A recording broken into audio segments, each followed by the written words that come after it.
I have a question here from Pushi online. You're a Raman. Where do we develop or get the ego, or where does it come from? It is part of the incarnation. So at that moment of conception, of course, there becomes a very great development. Body begins to grow because the cells are dividing. And more of the soul essence becomes entwined, permeating, and blending with all the genetic material, all the DNA coding, and all the strands of consciousness from everyone you are blood related to before. And all of that information comes into the layers of consciousness emanating from within the body that the soul must use in order to be here. Now, as the brain is being developed, as it's growing and able to contain consciousness, because that isn't there for a number of weeks, but as consciousness is present, and I mean inhabiting the embryonic body, what then begins to occur is that there is the formation of all the messages, all the signals genetically forming with the energy of the soul to develop personality traits, characteristics, and if you like, star sign identity. All to do, of course, with the projected gestation and arrival on the earth plane fully. And that's very, very important, because during gestation, the soul is not fully at home in the body. So it will come and it will go. As the pregnancy continues and matures, then the consciousness resides more and more within the body, and the soul becomes conscious within the growing body. So it will choose to have experiences that grow over time of how long it is aware of being within the womb. All of the characteristics, the identity that is formed is influenced alchemically. So it means that the soul is immersed in a bubble, and it is immersed in a cocktail, if you like, of information, influences. It would be the same as absolutely immersing yourself in a color.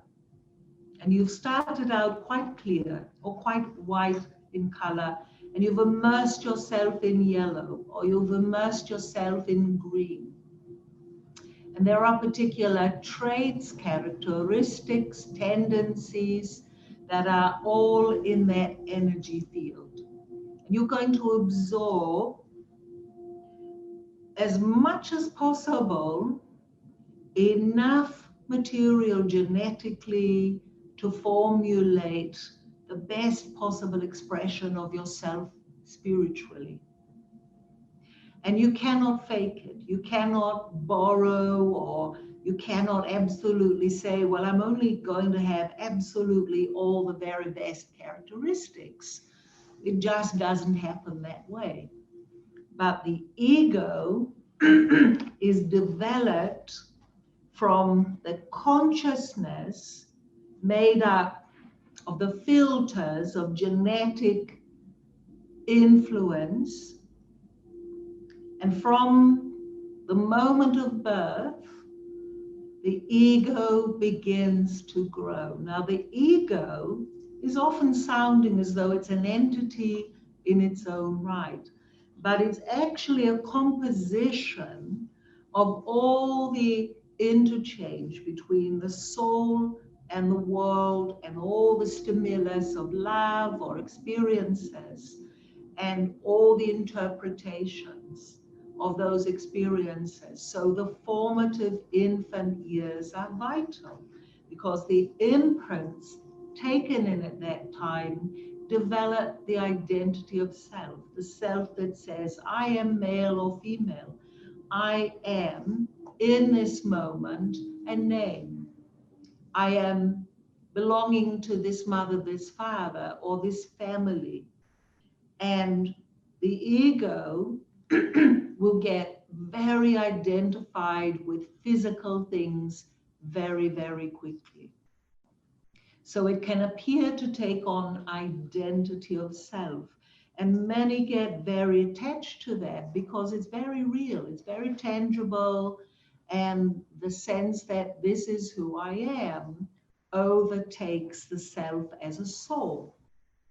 Even though some will be born with a very conscious sense of who they are as a soul, even though they have traits, characteristics that have made up their nature and influence their thinking and perception, and then they are absolutely learning, modeling through the parental energy. So mother, father will have particular traits themselves, and the child will mimic and learn to see life through the consciousness of the parents. So this is very important, and it takes a lot of strength for a soul to be aware of all of that and still choose to remain itself and not take on the ego, not take on all of that conditioning. There'll be some, it's inevitable. And then it goes on into schooling, and it goes on into community and relationships. And all that information that comes back can be interpreted as good or bad, positive, negative. So the ego self is the identity process, the identity of place in the world, knowing where you fit, whether you are loved, what you are given. And if you are given a lot, and there's a lot of love and a lot of security, there's a certain identity that says, I deserve this. And of course you do, but you deserve it and see it as normal and as a right. Now, if there's a trait from an ancestral genetic DNA message that says, no one else deserves it as much, then the ego becomes a problem because it's fixated and absolutely over-identifying with a particular condition in life. And this is where conditions come in, being conditional or unconditional, etc. So in this particular process, it is important that you don't become overly attached to the physical. Now, I know you have to be invested to be here, to remain here, but don't become overly invested in the things around you because they are temporal. They don't last. And at various points in your life, you begin to learn that what lasts is what's within. You learn who you are as a soul is what is eternal. And that each and every lifetime is a span of experience by which you will eventually filter out what will not serve you to radiate and hold on to, connect with, become what will, and enhance your consciousness. So this all feeds into expansion and growth of consciousness spiritually to enable you to do the very thing you come to do every incarnation. Raman, thank you for that very comprehensive answer. That was fantastic. And a couple of follow-on questions from that. I'm sure you're aware of. One is from Kushi again saying, so if the mother is going through trauma or happiness during the pregnancy, does the embryo absorb this energy from the surrounding mother, father, etc.? And does this become part of the ego? Yes. In short, yes. And Kate has followed up with, and this is a question that gets raised periodically, as you're aware, why the human experience at all then? Correct, which is what I'm leading toward. Because the ego self will say, it's my incarnation. It's going to say, this is my life, my identity, my look, my name, my thing.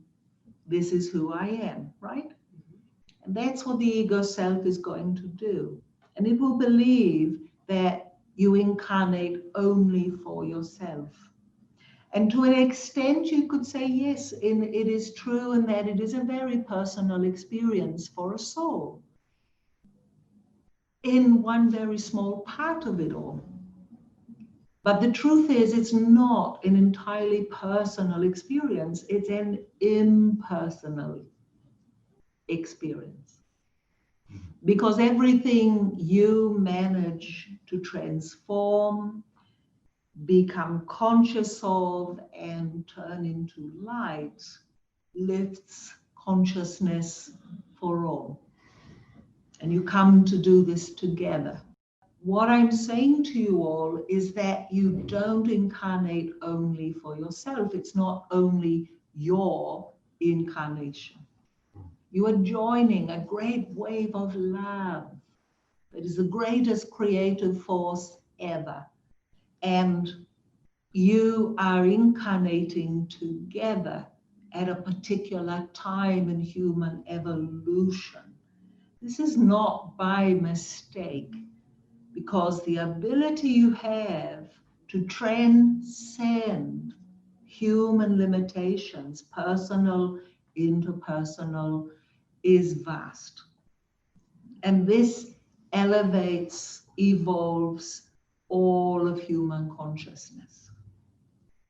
This is important.